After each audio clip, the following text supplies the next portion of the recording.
Chapter 5 of the Jack Moor Chronicles. The dancing, crackling fire, and the burning wood roused me from unconsciousness, or so I thought. The snow fell softly on the ground. A crow sat upon a nearby tree.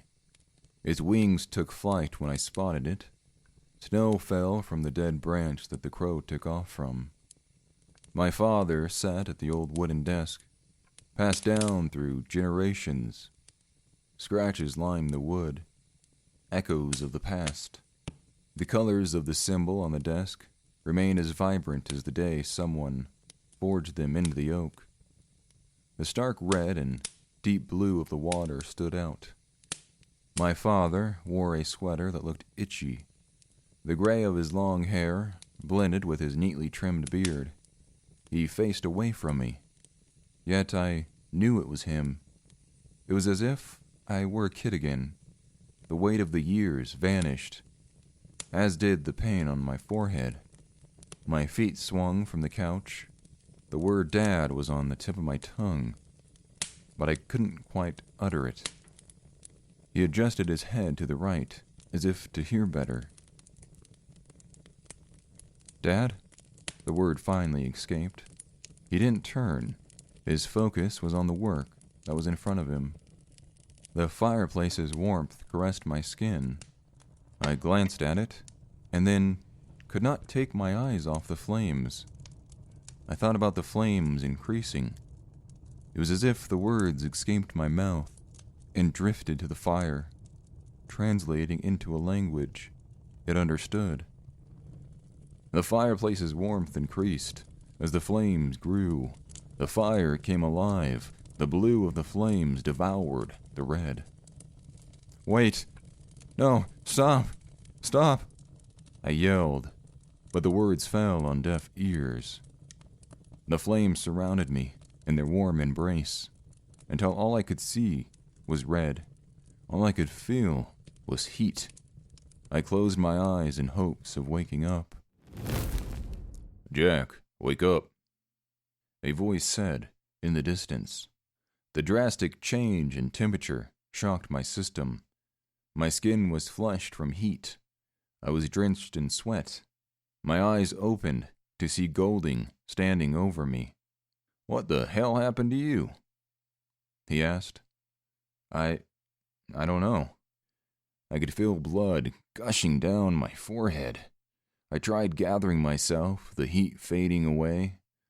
The detective put his hand up as an offer, one I accepted. In that moment, I saw strength and weariness in his grip. The man before me had been through hell and back. He was more like me than I initially thought, kindred spirits of the devil. What the hell, Jack? The detective yelled as he pulled his hand away from mine. His face turned from worry to pain in an instant. I looked down at my hands, and they appeared normal to me. You just burnt the shit out of my hand, the detective said. I was just as confused as him. I was at least 20 feet from the barn. The door was ajar. I thought about telling the detective about the creature, but this didn't seem like a good time. We walked back to his car. We sat in silence as he drove me back to Doug's. My head felt like shit between the normal pain and the wound. I felt lousy as he drove. I stared out the window, trying to comprehend what happened. As I looked out the window, we passed some trees. The dead branches twisted and bent, as if possessed by a demon. I closed my eyes, trying to regain some kind of sanity. After a count of 5, I opened them to find the trees looking normal again. I've been higher than a kite before, but this is new, and I'm not even high. Did I hit my head so hard I'm seeing shit? Was that vampire even real? Is this real? Is Stephen even dead? What the fuck is wrong with me? I was rudely taken out of my self-pity when Golding slammed on the brake. We were at Doug's. What happened out there, Jack? He asked, his voice more raspy than normal. He was rubbing the burned hand with the other one.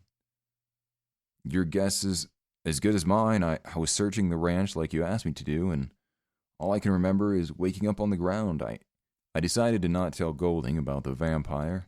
I didn't want him to wonder how I got away from it. Hell, I didn't even know how I did. Can you explain this? He showed me his palm that had a scorch mark. You know how the other victims were killed, right, Jack? The detective said. It wasn't a question. Yeah, a hole blasted through them. Yes, scorched through them by fire. I caught on to what Golding was putting down. Not you, too. Detective Moron already wants to frame me for the killings. My best friend was killed. He was like my brother. I don't know how I burnt your hand, but I sure in hell didn't kill anyone. Jack, you trying to be reasonable here. You know this ain't normal. You try to be reasonable. Take care of your hand.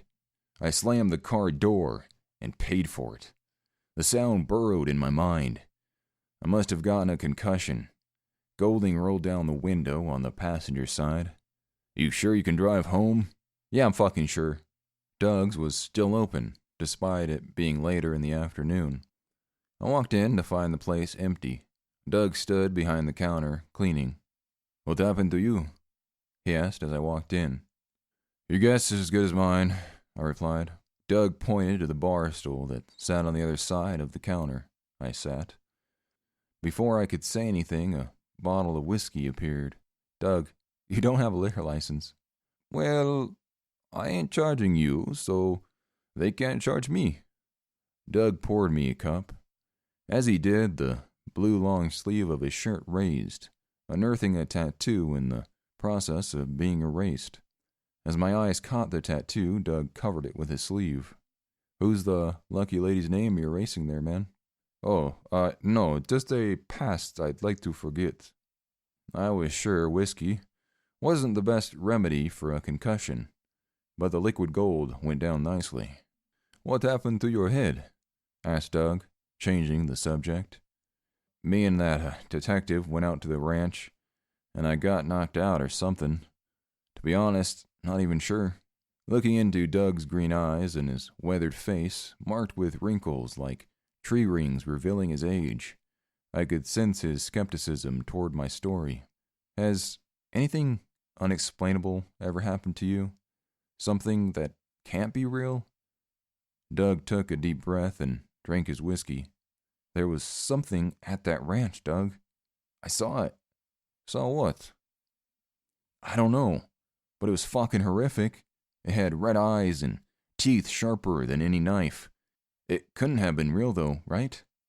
I don't know, Doug. Maybe I really am losing it this time. Maybe I'm just seeing shit.